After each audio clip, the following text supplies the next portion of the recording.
আসসালামু আলাইকুম। আজ আমরা দশম বিসিএস এর যে প্রিলিমিনারি কোয়েশ্চেনগুলো ছিল ম্যাথমেটিক্সের, সেগুলো আমরা সলভ করব। ফার্স্ট ওয়ান, নিচের কোন সংখ্যাটি মৌলিক? এখানে চারটা অপশন দেওয়া ছিল, 91, 143, 47, 87। সো তার মধ্যে কোনটা আসলে মৌলিক? সো মৌলিক সংখ্যার সংজ্ঞাটা আমাদের আগে জানতে হবে। মৌলিক সংখ্যার সংজ্ঞা থেকে বলা হয়, মৌলিক সংখ্যা হলো সেই সংখ্যাটা যার মাত্র দুইটা ফ্যাক্টর আছে। ফ্যাক্টর বলতে আমরা বুঝবো উৎপাদক। That means we can say, suppose একটা নাম্বার আমি যদি নিই, সাপোজ 5, 5 এর মাত্র দুইটা উৎপাদক আছে, কি কি? 1 এবং 5। সো আমি বলতে পারি 5 একটি মৌলিক সংখ্যা। তাহলে আমরা কি বুঝলাম? যে নাম্বারের মাত্র দুইটা ফ্যাক্টর বা উৎপাদক রয়েছে তাকে আমরা বলবো মৌলিক সংখ্যা, এবং এই দুইটার উপরে কিন্তু আর ফ্যাক্টর থাকতে পারবে না। তাহলে আমরা মৌলিক সংখ্যা শুরু হবে 2 থেকে, 2, 3, 5, 7, 11, 13, 17, 19। এরা হলো মৌলিক সংখ্যা বা প্রাইম নাম্বার, যার মাত্র দুইটা ফ্যাক্টর আছে, 1 অ্যান্ড ইটসেলফ, 1 এবং সেই সংখ্যাটাই। এখন আমরা একটু চিন্তা করে দেখি, এই যে এখানে যে চারটা অপশন দেওয়া ছিল, এই চারটা অপশনের মধ্যে কোনটা আমাদের মৌলিক সংখ্যা? ফার্স্ট ওয়ান দেখেন, 91। 91 কি মৌলিক সংখ্যা কি সংখ্যা না? এটা আমরা একটু জাস্টিফাই করার চেষ্টা করি।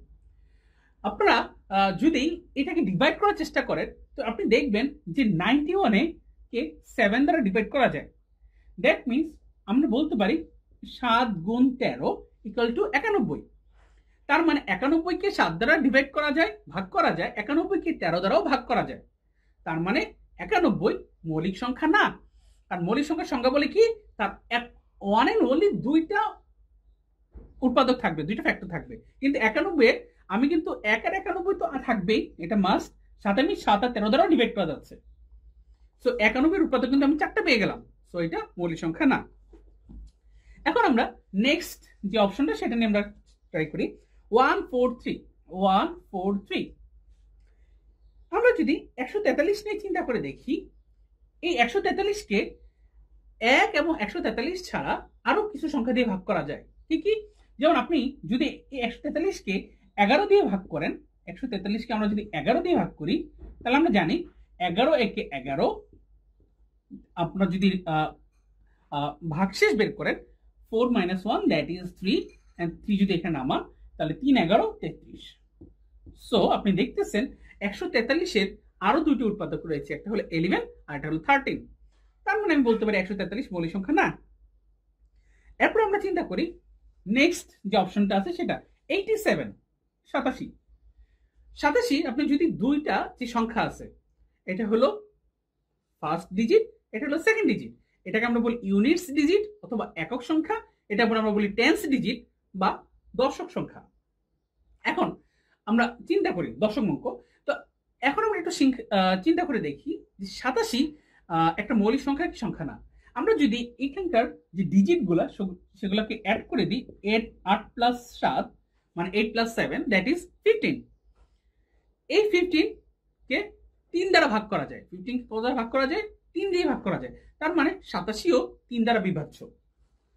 যেহেতু 15 কে 3 দ্বারা ভাগ করা যায়, তার মানে 87 কেও 3 দ্বারা ভাগ করা যাবে। তার মানে 87ও মৌলিক সংখ্যা না। তাহলে বাকি থাকলো কি? বাকি থাকলো 47। তো 47 হলো একটা মৌলিক সংখ্যা। আপনি এটাকে অন্য কোনো সংখ্যা দিয়ে ভাগ করতে পারবেন না। তার মানে এটা একমাত্র দুইটা উৎপাদক থাকবে, একটা হলো 1 আর একটা হলো 47। তো 47 হলো একটা মৌলিক সংখ্যা। এখন আমরা পরবর্তী কোশ্চেনটা সলভ করার চেষ্টা করব। আমাদের পরবর্তী যে প্রবলেমটা দেওয়া আছে সেটা হলো a plus B equal to যদি 5 হয় এবং a minus B equal to যদি 3 হয়, তাহলে a b এর মান কত? আমরা একটু আবার খেয়াল করি, a প্লাস বি এর ভ্যালু দেওয়া আছে 5, a মাইনাস বি এর ভ্যালু দেওয়া আছে 3, then we have to find out the value of ab। ab এর ভ্যালুটা বের করতে হবে।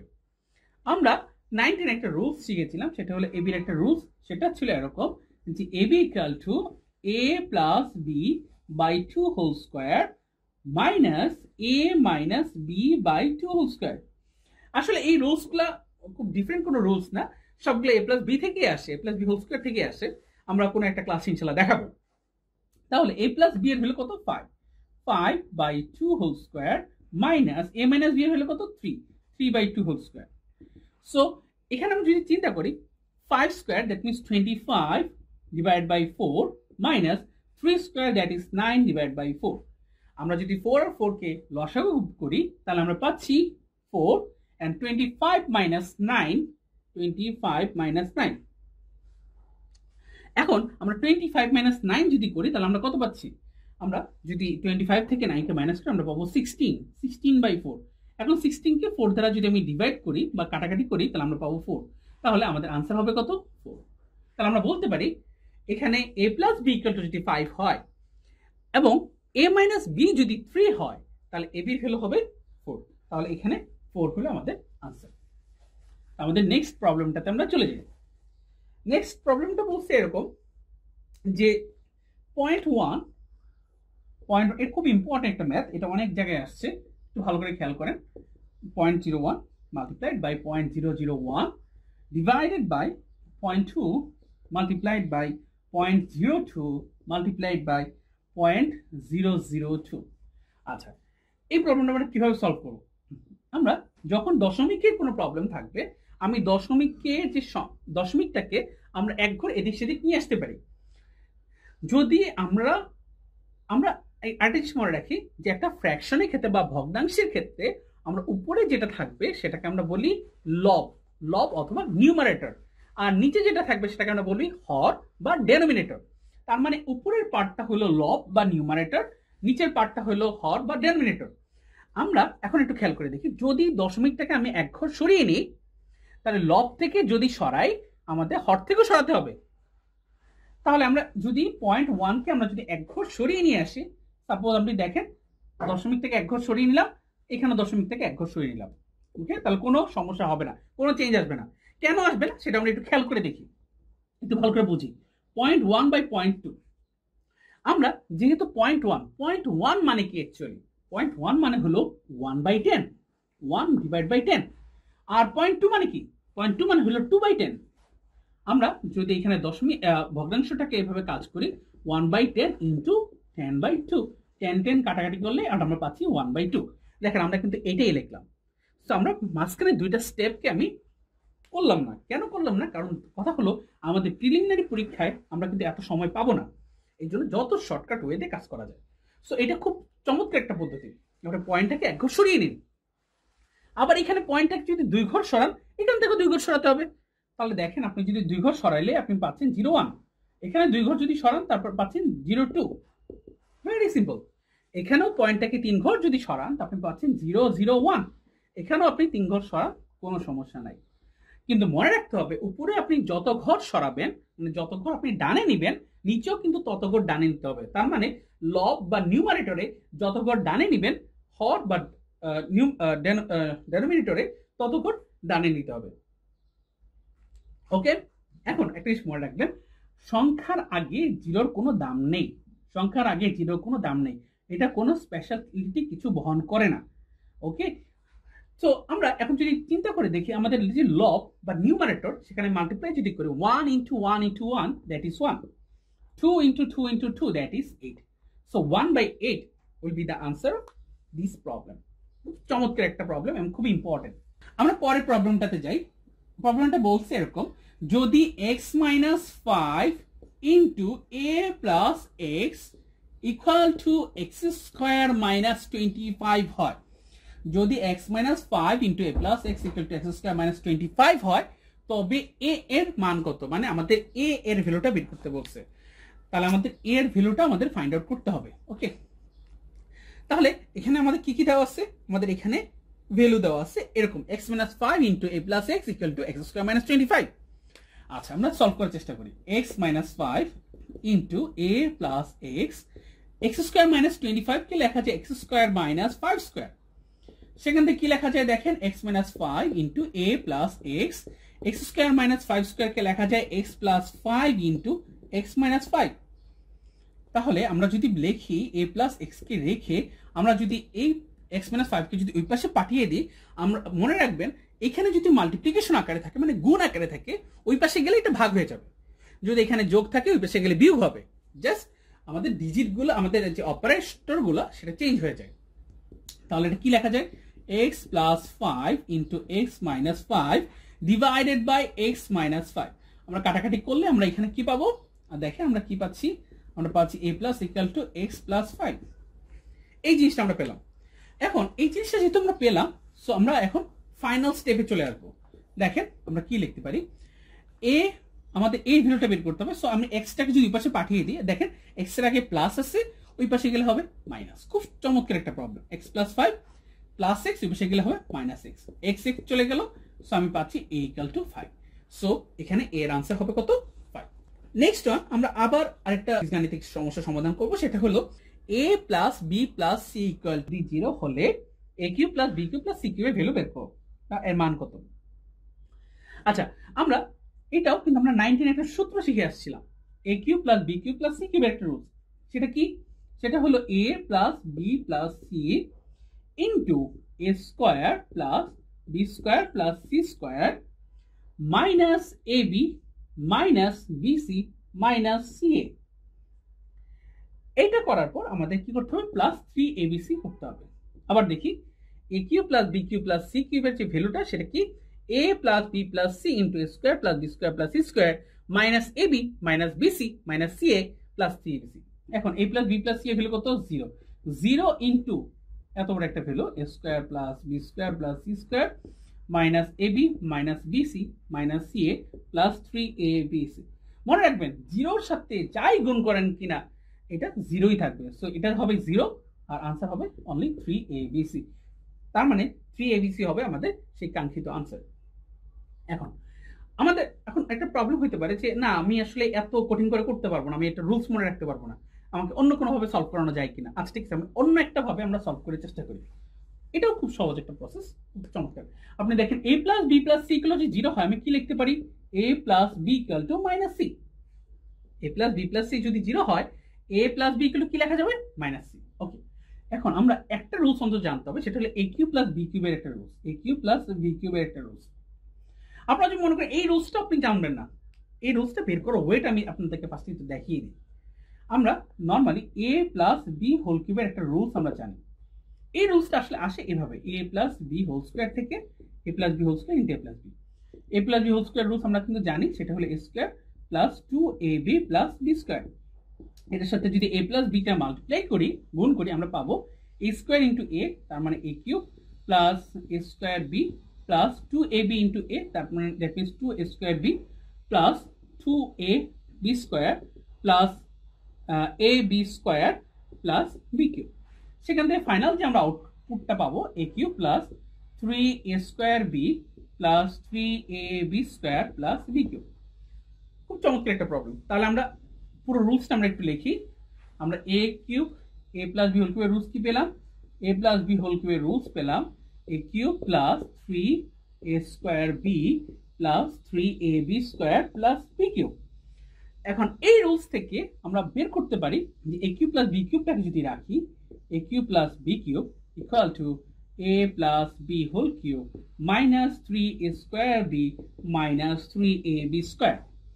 আবার চিন্তা করে দেখেন, আমরা যদি এখানে 3abটাকে আমরা কমন নিই, তাহলে আমরা পাচ্ছি এখানে a প্লাস বি।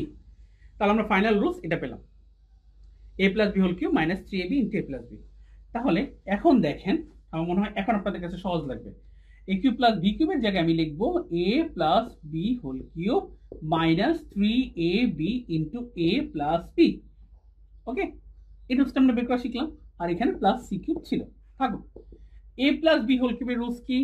আমাদের ভ্যালুটা আমরা জানি, a plus B equal to minus c. So minus c whole cube minus 3ab, a plus b এর ভ্যালু কত? Minus c. So minus c plus c cube. তাহলে দেখেন মাইনাস সি হোল কিউব মানে minus c cube, আর মাইনাসে মাইনাসে plus plus 3abc plus c cube. C cube চলে গেল, তাহলে আমাদের ফাইনাল আনসার আমরা কি পেলাম? 3abc। সো 3abc হবে আমাদের এই প্রবলেমটার আনসার। খুব সহজ একটা প্রবলেম, খুব কঠিন কিছু না। নেক্সট বলছে ত্রিভুজের একটি কোণ এর অপর দুটি কোণের সমষ্টি সমান হলে ত্রিভুজটি কি ত্রিভুজ? চিন্তা করে দেখি, আমাদের এখানে চারটা যে অপশন দেওয়া আছে সেই অপশনগুলো নিয়ে আমরা একটু চিন্তা করব। ত্রিভুজের একটি কোণ অপর দুটি কোণের সমান। তাহলে আমরা একটু চিন্তা করে দেখি। ফার্স্ট হলো সমকোণী ত্রিভুজ। সমকোণী ত্রিভুজ মানে কি? আমরা জানি যে ত্রিভুজের একটি কোণ এক সমকোণ তাকে আমরা বলি সমকোণী ত্রিভুজ। তাহলে আমরা জানতে পারলাম যে সমকোণী ত্রিভুজে এটা হলো 90 ডিগ্রি বা এক সমকোণ। তাহলে এই যে বাকি দুইটা অ্যাঙ্গেল যে থাকবে বা কোণ থাকবে সেই দুটো সমষ্টি কত? সেই দুইটাও কিন্তু যোগ করলে 90 আসবে। কেন 90 আসবে বলেন তো? 90 ডিগ্রি পাওয়া যাবে। তার রিজনটা হলো, যেহেতু আমরা জানি একটা ত্রিভুজের তিনটা কোণের সমষ্টি হলো 180 ডিগ্রি বা 180 ডিগ্রি, তার মধ্যে একটি কোণ যদি 90 হয়, বাকি দুইটা কোণ মিলে তো 90 ডিগ্রি হইতে হবে। তার মানে এখানে আমরা আনসারটা বলতে পারি নাম্বার এ, সমকোণী ত্রিভুজ। খুব চমৎকার একটা প্রবলেম। তারপরে নেক্সট আমরা একটু দেখি, সমবাহু ত্রিভুজের বাহুর দৈর্ঘ্য যদি এ হয় তবে ক্ষেত্রফল কত হবে? এটা আসলে নর্মাল একটা ফর্মুলা, যে নর্মাল ফর্মুলাতে আমরা আসলে করতে পারি। এটা সমকোণী ত্রিভুজের সমবাহু ত্রিভুজের একটি বাহুর দৈর্ঘ্য যদি এ হয়, তাহলে আমরা জানি এটা ফর্মুলাটা হলো √3/4 a স্কয়ার। ওকে, এখন অনেকে প্রশ্ন হইতে পারে, ভাই এটা কিভাবে আসছে? তো আমরা একটু এক্সপ্লেনেশনটা একটু দেখে নিই। মনে হয় এক্সপ্লেনেশন দেখতে আপনার ভালো লাগবে।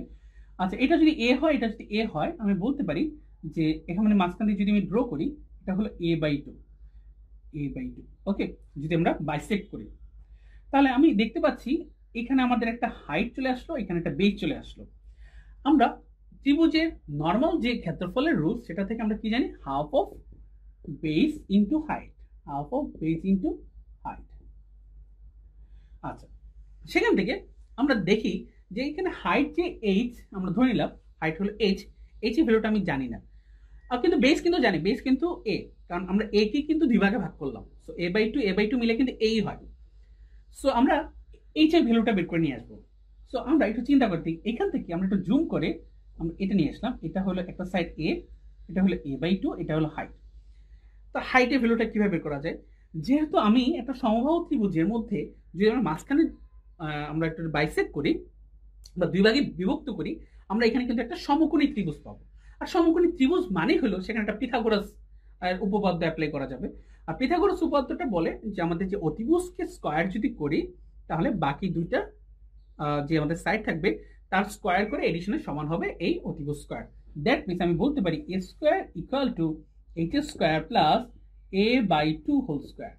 দ্যাট মিনস আমি বলতে পারছি h স্কয়ার ইকুয়াল টু, আমি যদি এই পাশে নিয়ে আসি, a square minus a square by 4। তাহলে আমরা যদি 4 যদি এলসিএম করি, আমরা পাচ্ছি 4a square minus a square. That means আমরা পাচ্ছি 3a square by 4। That means আমরা পাচ্ছি কি? 3a square by 4, 3a square by 4। So এখান থেকে আমরা কি পেলাম? h স্কয়ার ইকুয়াল টু আমরা পাচ্ছি 3/4 a স্কয়ার। ওকে, নাও আমরা যদি স্কয়ার রুট করে দিই, তাহলে আমরা পাচ্ছি h ইকুয়াল টু √3/2, কারণ 4 কে স্কয়ার রুট করলে 2 চলে আসে, আর a স্কয়ার কে স্কয়ার রুট করলে a চলে আসে। তাহলে আমরা h এর ভ্যালু আমি জানলাম √3/2a। তাহলে আমরা এই ভ্যালুটা আমরা যদি আমাদের মেইন যে প্রবলেমটা ছিল, এরিয়া ছিল, সেটাতে যদি বসিয়ে দিই, হাফ অফ বেস মানে কত? বেস মানে হলো a, হাইট মানে কত? √3/2a। সো আমি মাল্টিপ্লাই করলে আমি পাচ্ছি √3/4 a স্কয়ার। ওকে, সো এভাবে করে আমরা ইজিলি এই প্রবলেমটা সমাধান করে নিতে পারবো। নাও আমাদের নেক্সট প্রবলেমটার দিকে আমরা একটু খেয়াল করে দেখি। আমাদের বলছে 1 থেকে 49 পর্যন্ত সংখ্যার গড় কত? আমরা গড় মানে জানি কি? গড় মান হলো আপনি যোগ করবেন, যোগ করে আপনি সেম যে সংখ্যাটা থাকবে, যতগুলো নাম্বার থাকবে সবগুলো দিয়ে ভাগ করবেন, এটাই হলো আমাদের গড়। দ্যাট মিনস গড় হলো যোগফল বাই মোট সংখ্যা। গড় মানে কি? গড় মানে হলো যোগফল মানে হলো সাম ডিভাইডেড বাই টোটাল সংখ্যা। ওকে, আমরা একটু চিন্তা করে থাকি অ্যাভারেজ মানে কি। সো 1 থেকে 49 পর্যন্ত, 1 থেকে 49 পর্যন্ত যোগ করা সবচেয়ে সহজ উপায় কি? আপনি দেখেন 1 + 2 + 3 + ... +49। আপনি যদি সবগুলো সংখ্যাকে যোগ করেন, আপনি দেখেন এটা অনেকভাবে সলভ করা যায়। সো সবচেয়ে আমরা যে রুলসটা শিখে আসছি সেটা হলো first term plus last term into number of term divide by 2। মানে হলো প্রথম সংখ্যাটা যোগ শেষের সংখ্যাটা ইন্টু কতগুলো সংখ্যা আছে? 49 সংখ্যা আছে, ডিভাইডেড বাই 2। দ্যাট মিনস আমি যদি বলি 1 + 49, দ্যাট ইজ 50 ইন্টু 49/2। আপনি যদি 50 ইন্টু 49/2 আপনি যদি সলভ করেন, আপনি পাবেন 1225। এভাবে আপনি সলভ করতে পারেন। সো আপনি এখানে যে সামেশনটা আমি পাচ্ছেন সেটা হলো কত, 1225, 1225। আপনি এই সমস্যাটা আরেকভাবে সমাধান করতে পারেন, এই যোগটা আরেকভাবে করা যায়। সেটা হলো এরকম যে আপনি দেখেন যে আমি এই লেখাটাকে এইভাবে যদি লিখি যে 1 plus 2 plus 3 plus dot dot dot plus আমি যদি এইভাবে লিখি 46 প্লাস 47 প্লাস 48 প্লাস 49, কোনো সমস্যা নেই, কারণ মাঝখানে কিন্তু এই নাম্বারগুলো আছে। এখন চিন্তা করে দেখেন, আমি যদি 1 আর 48 নিয়ে একটা পেয়ার তৈরি করি, 2 আর 47 নিয়ে একটা পেয়ার তৈরি করি, 3 আর 46 নিয়ে একটা পেয়ার তৈরি করি, তাহলে আপনি দেখবেন প্রত্যেকটি কিন্তু একটা জোড়া ধারণ করতেছে। সো আমি যদি এরকম জোড়া নিই, আপনি কয়টা জোড়া পাবেন? 48/2, তার মানে 24টা জোড়া পাবেন। তাহলে কতটুকু জোড়া পাচ্ছেন? 24টা জোড়া। কেন? 1 আর 48 মিলে একটা জোড়া, 2 আর 47 মিলে একটা জোড়া, 3 আর 46 নিয়ে একটা জোড়া। এরকম আপনি যদি প্রত্যেকটা জোড়া নির্ধারণ করেন, আপনি দেখবেন 48/2, তার মানে 24টা জোড়া পাবেন। এবং প্রত্যেকটা জোড়ার যোগফল কত? 1 প্লাস 48 মানে 49। প্রত্যেকটা জোড়ার যোগফল হলো 49। So 24 into 49। সো আপনি এইটা যদি ভ্যালু বের করেন, সাথে যদি 49 অ্যাড করেন, তাহলে আপনি পাবেন 1225। আমরা দেখি অনেক সময় আমাদের কনফিউশন থাকতে পারে, কনফিউশন আমরা দূর করাটা ভালো। সো 49 ইন্টু 24 মাল্টিপ্লাই করলে আমরা পাচ্ছি 4 9 যা মানে 4 times 9, 4 নং 36, that is 6 here, 3 will be on our hand, 4 4 যা 16 plus 3 19, এটা 0 বসালাম, 9 2 যা 18, so there is 8 here, 1 will be on our hand, 4 2 যা 8 plus 1, that is 9। আমরা যদি যোগ করে দিই আমরা পাবো 6, 8 is 16 plus 1 17, 7 there, 10 11, 1176, আমরা পাচ্ছি 1176 plus 49। আমরা যদি যোগ করি 9 plus 6, that is 15, 5, 1 will be here, 5 plus 7, that is 12, so there is a 2 here, 1 will be here, so 2 1 1 2 2 5। আপনারা এইভাবে কিন্তু সলভ করতে পারেন। আমার মনে হয় যে আপনারা বেসিক্যালি অনেকগুলো পদ্ধতিতে শেখার চেষ্টা করেন, কারণ ম্যাথমেটিক্স জিনিসটা হলো এরকম, যত বেশি আপনি ডিফারেন্ট ওয়েতে শিখবেন আপনি তত বেশি মজা পাবেন। সো 1225 ডিভাইড বাই, আপনি এখন টোটাল কতগুলো নাম্বার আছে? 49টা নাম্বার। সো আপনি 49 দিয়ে ডিভাইড করে দেন। যদি আপনি ডিভাইড করে দেন তাহলে আপনি আনসার পেয়ে যাবেন। আপনার আনসার পাবেন 25। নর্মাল জাস্ট ভাগ, আর কিছু না। খুব চমৎকার একটা প্রবলেম, খুব সহজভাবে সমাধান করা যায়। তারপরে দেখেন আমাদের বলছে নেক্সট প্রবলেম, টাকায় 3টি করে আম ক্রয় করে টাকায় 2টি করে বিক্রয় করলে শতকরা কত লাভ হবে? না, এটা খুব চমৎকার একটা প্রবলেম, এটা অনেকবার পরীক্ষায় আসে, রিটেন পরীক্ষাও আসে। সো আমরা রিটেনটা আগে একটু দেখি, আমরা শর্টকাটে দেখবো, বেশি কঠিন করে আমরা দেখবো না।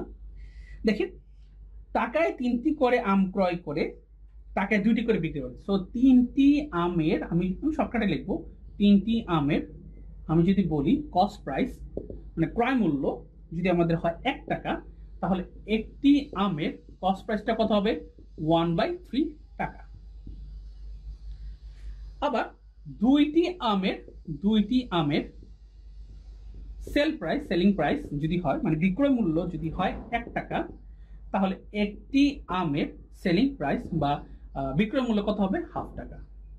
সো দেখেন এখন 1/3 টাকা হলো কস্ট প্রাইস, 1/2 টাকা হলো সেলিং প্রাইস। আমরা একটু মুছে দিই, আমরা লিখলাম যেখানে কস্ট প্রাইস হলো 1/3, সেলিং প্রাইস হলো 1/2। এখন দেখেন এই দুইটার মধ্যে কে বড়? আবার অনেক সময় কনফিউজড হয়ে যায় যে ওই যে ভগ্নাংশ থাকলে কে বড় কে ছোট, এটা না একটা বিশাল একটা ঝামেলা। সো এই ঝামেলাটা আমরা দূর করবো এখন। সো এই দুটার মধ্যে কে বড়? যদি কস্ট প্রাইস বড় হয় তাহলে আপনারা লস খাইলেন, যদি সেলিং প্রাইস বড় হয় তাহলে আপনারা লাভ করলেন। তো কে বড় আমরা একটু আইডেন্টিফাই করি। চিন্তা করতে দেখেন, আমরা যদি এভাবে কাজটা করতাম যে এখানে যে আমাদের হর ছিল, হরের সাথে যদি এই লবটাকে গুণ করি আমি পাবো এখানে 3, এখানে হরের সাথে যদি লবটাকে গুণ করে আমরা পাবো 2। তাহলে চিন্তা করেন 3 বড় না 2 বড়? 3 বড়। যেহেতু 3 বড় তার মানে 3 এর সাথে সংশ্লিষ্ট যে ভগ্নাংশটা আছে সেটা বড়। সো 1/2 বড়, 1/3 ছোট। তার মানে আপনি কি করলেন? জিতলেন। সেলিং প্রাইস যেহেতু বেশি তার মানে আমি এখানে প্রফিট পেলাম। সো এখানে আমি যদি বলি প্রফিট বা লাভ কত হবে? 1/2 minus 1/3। সো এখন আমরা যদি মাইনাস করি আমরা কি পাবো? 6 কে 2 দ্বারা ডিভাইড করলে আমি পাবো 3। সো 3 minus 6 কে 3 দ্বারা ডিভাইড করলে আমি পাবো 2। So there is a 2, 3 minus 2 that is 1/6। So আপনি প্রফিট পেলেন কত? 1/6 টাকা। এখন 1/6 টাকা এই প্রফিটটা কোথা থেকে পেলেন? 1/3 টাকা থেকে। সো আমি বলতে পারি 1/3 টাকায় প্রফিট হলো 1/6 টাকা। 1/3 টাকায় প্রফিট কত? প্রফিট হলো 1/6 টাকা টাকা ওকে। সো 1 টাকায় প্রফিট কত? যখন ভগ্নাংশ আসবে তখন এটা উপরে মাল্টিপ্লাই হয়ে যাবে, সো 3/6 টাকা। তাহলে আমরা যদি বলি 100 টাকায় প্রফিট কত হবে, আমাদের যদি পার্সেন্টে বের করতে বলছে, 3 × 100 ডিভাইড বাই 6 টাকা। সো 6 কে 3 দ্বারা ডিভাইড করলে পাবো 2, 100 কে 2 দ্বারা ডিভাইড করলে পাবো 50, সো 50 টাকা। এখন কথা হলো আমাদের এখানে আনসার আমরা কত পেলাম? 50%, মানে 50% আমাদের প্রফিট, 50% প্রফিট। এখন এই প্রশ্নটা যদি আমরা এত সময় তো পাবো না পরীক্ষা হলে, প্রিলিমিনারি পরীক্ষা অনেক কম টাইম, কিভাবে সলভ করা যায় মনে রাখবেন। এটা সলভ করার চমৎকার একটা পদ্ধতি আছে, সেটা হলো আপনাদের এই 100 আপনারা সবসময় রাখবেন। 100% আমরা ভাগ করব এখানে যে সেলিং প্রাইসে আমাদের বিক্রয় মূল্যে যত নাম্বার থাকবে তত। যেহেতু আমাদের বলছে বিক্রয় মূল্যে আমাদের 2টা করে বিক্রি করতে হবে, সো 2 দ্বারা ডিভাইড করবেন। সহজ হিসাব, বিক্রয় মূল্য যেহেতু 2টা আছে 2 দ্বারা ডিভাইড করবেন, তাহলে আনসার পেয়ে যাবেন। কত আসে? 50%। সো 50% আমাদের লাভ হবে। পরবর্তী প্রবলেমটা হলো 1 থেকে 30 পর্যন্ত কয়টি মৌলিক সংখ্যা আছে? খুব চমৎকার একটা প্রবলেম। আমরা মৌলিক সংখ্যা ডেফিনেশনটা অলরেডি শিখে এসেছি। মৌলিক সংখ্যা ডেফিনেশনটা হলো যে সংখ্যার শুধুমাত্র 2টি উৎপাদক পাওয়া যায়, এক এবং ওই সংখ্যাটি নিজেই, মানে 1 and itself, সেটা আমরা মৌলিক সংখ্যা। এখন 1 থেকে 30 পর্যন্ত কয়টি মৌলিক সংখ্যা আছে? এই টাইপের প্রবলেমগুলো সাধারণত বিশেষ পরীক্ষা অনেকবার আসে।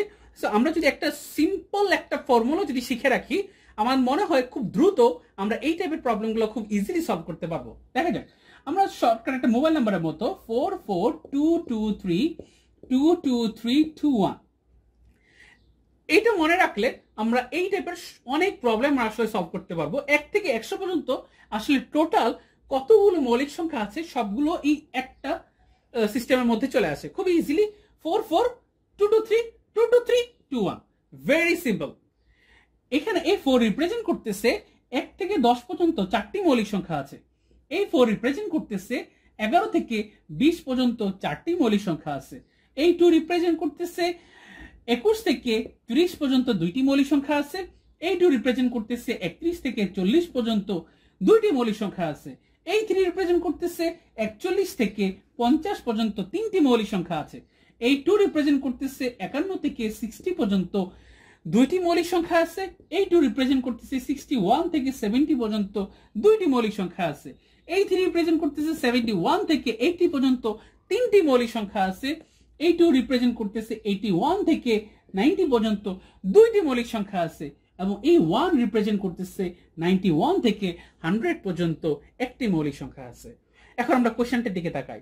কোশ্চেনটা বলছিল যে 1 থেকে 30 পর্যন্ত কয়টি মৌলিক সংখ্যা আছে? খুব সিম্পল, 1 থেকে 10 এর মধ্যে আছে 4টা, 11 থেকে 20 এর মধ্যে আছে 4টা, এবং 21 থেকে 30 এর মধ্যে আছে 2টা। তাহলে আমার 1 থেকে 30 পর্যন্ত টোটাল মৌলিক সংখ্যা 4 + 4 + 2, দ্যাট মিনস 4 + 4 8, 8 + 2 10। তার মানে 1 থেকে 30 পর্যন্ত 10টি মৌলিক সংখ্যা রয়েছে। এই ধরনের প্রবলেমগুলো আমরা সাধারণত এই নিয়মটার মাধ্যমে খুব ইজিলি সলভ করতে পারবো। পরবর্তী প্রবলেমটার দিকে যাওয়া যাক। বলছে দুইটি সংখ্যার গুণফল 1536 হলে সংখ্যা দুটোর লসাগু 96 হলে গসাগু কত? আমরা এটা শিখে রাখবো যে এখানে প্রবলেমটা এরকম যে দুটি সংখ্যা যদি দেওয়া থাকে তাহলে দুটি সংখ্যার যে গুণফল, দুটি সংখ্যার গুণফল যা, এবং এই সংখ্যা দুটোর গসাগু এবং লসাগু এর গুণফলের সমান। তাহলে কি বললাম? দুইটি সংখ্যার গুণফল, এইটা আমি যা পাবো সেটা তাদের গসাগু এবং লসাগুর গুণফলের সমান হবে। তাহলে আমি চিন্তা করে দেখি আমাদের এখানে কি কি দেওয়া আছে। দুটি সংখ্যার গুণফল দেওয়া আছে, তার মানে এখানে দেওয়া আছে 1536। আবার কি দেওয়া আছে? লসাগু দেওয়া আছে। তাহলে আমাদের বের করতে হবে গসাগু। সো গসাগু ইনটু লসাগু দেওয়া আছে আমাদের কত? লসাগু দ্যাট মিন্স এলসিএম দেওয়া আছে 96, 96। সুতরাং এইচসিএফ বা গসাগু হবে, গসাগু উইল বি 1536 ভাগ 96। আমরা যদি ভাগ করি, কাটাকাটি করি, তাহলে আমরা আমাদের সলিউশন পেয়ে যাবো, দ্যাট ইজ 16 বা 16। তাহলে এই প্রবলেমটা আনসার হবে 16। এবার খুব দ্রুত আমরা এই প্রবলেমটা সলভ করে ফেলতে পারবো। এই প্রশ্নটা খুব ইম্পর্টেন্ট একটা প্রশ্ন, আমরা একটু দেখে রাখি। কোশ্চেনটা বললো এরকম, চিনির মূল্য 25% বৃদ্ধি পাওয়াতে একটি পরিবার চিনি খাওয়া এমনই ভাবে কমালো যে চিনি বাবদ ব্যয় বৃদ্ধি পেল না, ওই পরিবার চিনি খাওয়ার খরচ শতকরা কত কমিয়েছিল? খুবই ইম্পর্টেন্ট একটা প্রবলেম। তাহলে আমরা একটু খেয়াল করে দেখি, চিনি মূল্য 25% বৃদ্ধি পাওয়াতে একটি পরিবার চিনি খাওয়া কমিয়ে দিল এবং তা বাবদ চিনি বাবদ ব্যয় বৃদ্ধি পেল না, তাহলে ওই পরিবার চিনি খাওয়ার খরচ শতকরা কত কমিয়েছিল? আচ্ছা, 25% যদি বৃদ্ধি পায় তাহলে আমি বলতে পারি 25% বৃদ্ধি পাওয়াতে 125 টাকার কমালো 25 টাকা। 125 টাকায় কমালো 25 টাকা। কেন? আপনি দেখেন আমাদের 125 টাকা, আমাদের টোটাল আগে ছিল 100, এখন 25% বৃদ্ধি পাওয়াতে এটা হলো 125। 125 থেকে 25 কমালেই তো আমরা আগেরটাতে ফিরে আসবো। তার মানে 125 টাকায় কমালো 25 টাকা, তাহলে 1 টাকায় কমালো 25/125 টাকা। তাহলে 100 টাকায় কত কমালো? 100 টাকায় কমালো 25/125 ইন্টু 100 টাকা। কাটাকাটি করলে হয়ে যায়, আমরা 5 25 125, 100কে 5 দিয়ে ডিভাইড করলে আমি পাবো 20। সো এখানে আনসার হবে 20 টাকা। 20 টাকা। আর আনসার আমরা যদি বলি আমরা পাবো 20%। সো কত পার্সেন্ট কমাতে হবে? 20% কমাতে হবে। যদি 20% কমানো হয় তাহলে ওই পরিবারে খরচ বৃদ্ধি পাবে না, ব্যয় বৃদ্ধি পাবে না। খুব চমৎকার একটা প্রবলেম, এটা পরীক্ষা খুব আসে। সো এইভাবে আমরা এই প্রবলেমটা সলভ করতে পারি। নাও নেক্সট ওয়ান, পরবর্তী প্রবলেমটা ছিল এরকম, সরল সুদের হার শতকরা কত টাকা হলে যে কোনো মূলধন 8 বছরে সুদে আসলে 3 গুণ হবে? আবার পড়ি কোশ্চেনটা, সরল সুদের হার শতকরা কত টাকা হলে যে কোনো মূলধন 8 বছরে সুদে আসলে 3 গুণ হবে? এই প্রবলেমটা সলভ করার জন্য আমরা একটা রুলস শিখবো, এটা আমরা ছোটবেলায় শিখে আসছিলাম 19-এ। I = P/N/R। আরো সহজে মনে রাখার জন্য আপনি 100 দ্বারা ডিভাইডও করতে পারেন, কোনো সমস্যা নেই। I = P/N/R। আমাদের এখানে I আমাদের রিপ্রেজেন্ট করতেছে ইন্টারেস্ট বা মুনাফা, P রিপ্রেজেন্ট করতেছে আমাদের প্রিন্সিপাল,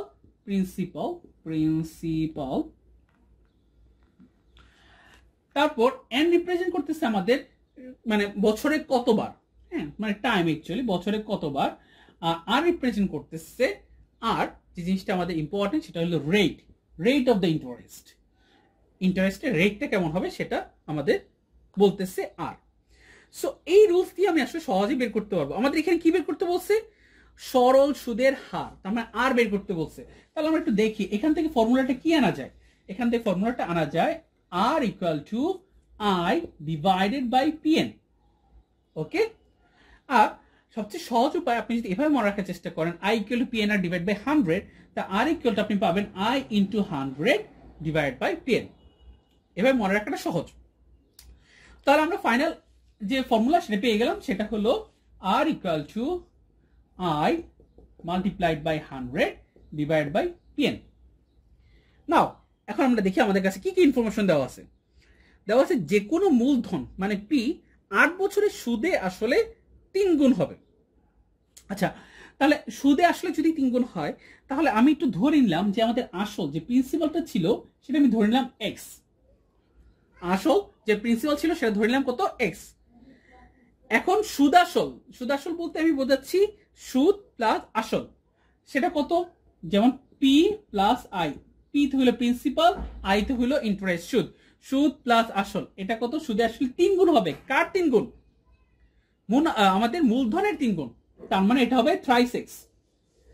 তাহলে সেখান থেকে আমাদের ইন্টারেস্টটা কত হবে? ইন্টারেস্ট = আমাদের সুদ আসল থেকে আমরা যদি মুনাফাটা বাদ দিই, আসলটা বাদ দিই, তাহলে তো সুদ পাবো। তাহলে কত পাওয়া যাচ্ছে? thrice x - x, that means twice x। তাহলে আমরা এখন ভ্যালুটা ইনপুট করে দিই, তাহলে আমাদের আনসারটা হয়ে যাবে। এবং এখানে n মানে দেওয়া আছে, টাইম দেওয়া আছে 8 বছর, সো 8। এখন আমরা ভ্যালুটা ইনপুট করে দিই। I এর ভ্যালু এখানে বলছি 2x × 100, P এর ভ্যালু বলা আছে x ইনটু n এর ভ্যালু বলা আছে 8। সো দেখেন x চলে যাবে কাটাকাটি, এবং দেখেন 8 কে 2 দ্বারা ডিভাইড করলে পাচ্ছি 4, 100 কে 4 দ্বারা ডিভাইড করলে পাচ্ছি 25। সো 25%। সো आंसर হবে 25%। তাহলে সরল সুদের হার কত হবে? 25%। আচ্ছা, আমরা নেক্সট প্রবলেমটার দিকে যাই। সেটা বললো 60 লিটার 60 লিটার কেরোসিন ও পেট্রোলের মিশ্রণের অনুপাত 7:3। ওই মিশ্রণে আর কত লিটার পেট্রোল মিশালে অনুপাত 3:7 হবে? দেখেন জাস্ট সম্পূর্ণ উল্টে গেল। আমরা ধরে নিলাম এখানে কেরোসিন আর পেট্রোলের আমাদের রেশিও কত দেওয়া আছে? 7:3। এবং এখানে একটু খেয়াল করে দেখেন এখানে কত লিটার? 60 লিটার। তাহলে 60 লিটারকে আমরা কেরোসিন এবং পেট্রোলে ডিভাইড করব। তাহলে আপনি চিন্তা করে দেখেন আমার টোটাল করলে কত? 7 + 3 10। তাহলে আমরা 60কে যদি 10 দ্বারা ডিভাইড করি তাহলে আমি পাবো 6। তাহলে কেরোসিন পাবে 6 × 7, পেট্রোল পাবে 6 × 3। তাহলে কেরোসিন পাওয়া যাবে আমাদের এখানে 10, উপরে আমরা আদে আছে 60, আমরা 60কে 10 দ্বারা ডিভাইড করব, ডিভাইড করে আমরা 7 দ্বারা মাল্টিপ্লাই করব। তাহলে 6 × 7 = 42, তো 42 লিটার। তাহলে পেট্রোল পাওয়া যাবে কত? পেট্রোল পাওয়া যাবে, আপনি চিন্তা করে দেখেন, আমাদের 60 / 10 × 3 লিটার, সো 3 × 6 = 18 লিটার। সো দেখেন কেরোসিন আর পেট্রোল এখন কত কত পাওয়া গেল? 42 লিটার এবং 18 লিটার। এখন বলছে ওই মিশ্রণে আর কত লিটার পেট্রোল মিশাইতে হবে। আমরা মনে করি আমরা x লিটার পেট্রোল মিশাবো। কত লিটার পেট্রোল মিশাবো? x litre. কিসের সাথে? x লিটার যদি পেট্রোল মিশাই তাহলে আসলে পেট্রোলের সাথেই তো মিক্স করতে হবে, তাই না? যদি মিশানোর পর আমাদের দেখতে হবে যে এই অনুপাতটা এখন হবে 3:7। তাহলে আমরা চিন্তা করে দেখি, আমাদের এখানে কেরোসিন ছিল যা 42,